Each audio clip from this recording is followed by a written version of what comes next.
বাংলাদেশের ভিতরে একটাই বৌদি দুধ চা বানায়, সে শুধু আমি। যাদের প্রচুর গ্যাস, হ্যাঁ, বৌদির এই জায়গায় আসলে এই দুধ চা খালি তার গ্যাস হারিয়ে যাচ্ছে।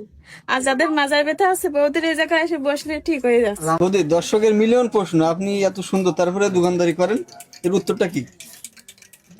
উত্তর দিতে হবে। হ্যাঁ, অবশ্যই, দর্শক জানতে চাই। আমি কখনো কল্পনা করিনি যে আমি একটা এরকম পরিস্থিতি এসে এরকম ভাবে দোকানদারি করবো। হ্যাঁ, বছর বেঁধে গেছে আমি এই দোকানদারি করে আমার সংসার চালাতে আছে এবং মানে নির্ভর এই দোকানের পরে। এটাই কর্ম, এরকম ভাবে মানে সংসারটা মানে চলতেছে দোকানের পরে নির্ভর, বুঝছে।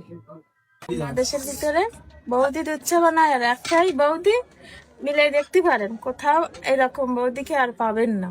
শুধু একটাই বৌদি দুধ চা বানায়। কয় লেয়ারের দুধ চা বানান আপনি? 3 লেয়ার। আর কি কি চা বানান এখানে?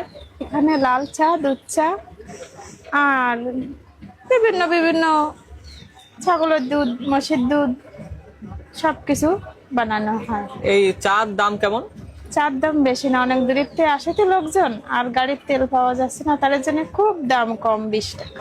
মাত্র 20 টাকা? হ্যাঁ, বৌদি, আপনার এই ভিডিও দিলে কি মিলিয়ন যাবে? অবশ্যই কয় মিলিয়ন যাবে? ভিউ হবে কয় মিলিয়ন? অবশ্যই অনেক অনেক পাবেন ভিউ হ্যাঁ। না হলে আবার জুলাই যুদ্ধ শুরু হয়ে যাবে।